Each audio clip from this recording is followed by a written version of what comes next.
Welcome to the Transitions Daily podcast. Transitions Daily is an online recovery group that offers a daily distribution of popular recovery resources accompanied by a secret Facebook group for discussion.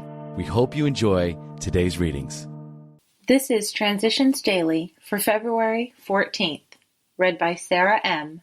from Pittsburgh, Pennsylvania. AA Thoughts for the Day. Results.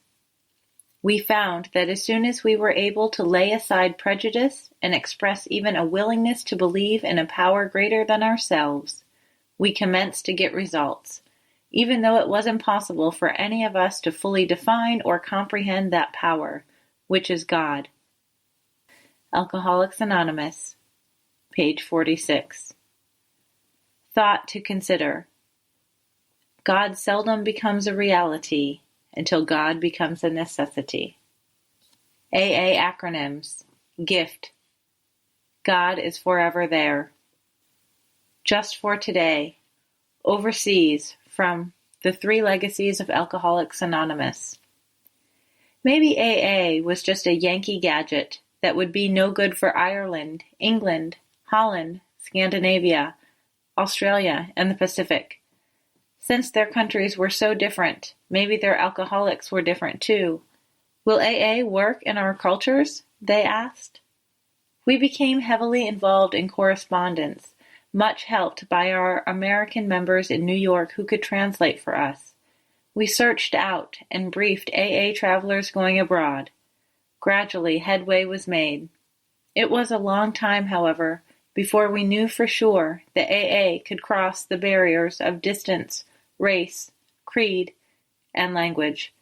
But today, 1957, the AA map shows our society in more than 70 countries and the U.S. possessions. Alcoholics Anonymous Comes of Age, page 200. Daily Reflections. Expectations versus demands.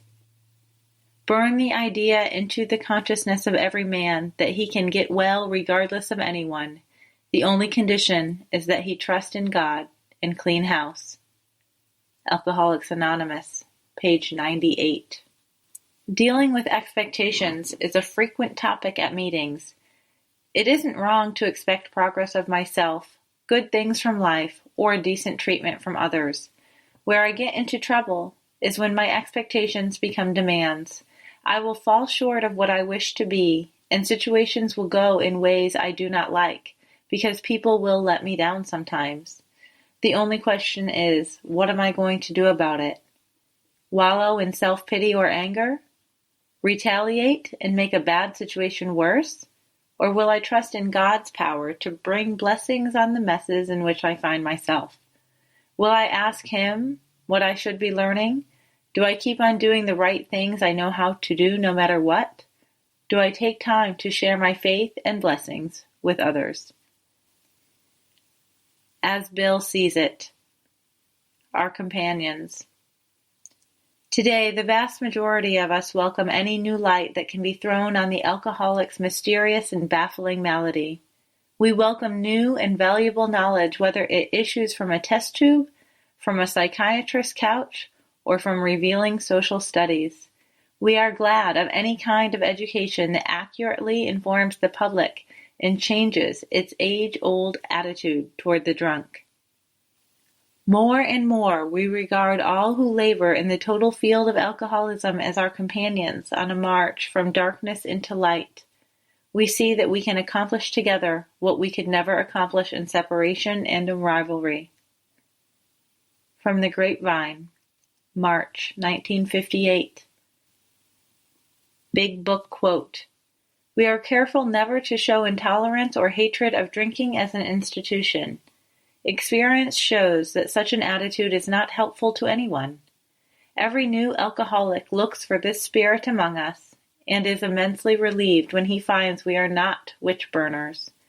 A spirit of intolerance might repel alcoholics whose lives could have been saved had it not been for such stupidity. Alcoholics Anonymous, Working with Others, page 103. 24 hours a day. AA Thought for the Day. After that first drink, we had a single-track mind. It was like a railroad train. The first drink started it off, and it kept going on the single track until it got to the end of the line, drunkenness. We alcoholics knew this was the inevitable result when we took the first drink, but we still couldn't keep away from liquor. Our willpower was gone. We had become helpless and hopeless before the power of alcohol. It's not the second drink or the 10th drink that does the damage. It's the first drink. Will I ever take that first drink again? Meditation for the day. I must keep a time apart with God every day. Gradually, I will be transformed mentally and spiritually. It is not the praying so much as just being in God's presence. The strengthening and curative powers of this I cannot understand, because such knowledge is beyond human understanding, but I can experience them. The poor, sick world would be cured if every day each soul waited before God for the inspiration to live aright. My greatest spiritual growth occurs in this time apart with God. Prayer for the day. I pray that I may faithfully keep a quiet time apart with God. I pray that I may grow spiritually each day. Hazelden Foundation, P.O. Box 176, Center City, Minnesota, 55012. I'm Sarah, and I'm an alcoholic. We hope you enjoyed today's readings. You can also receive Transitions Daily via email and discuss today's readings in our secret Facebook group. So for more information, go to dailyaaemails.com today.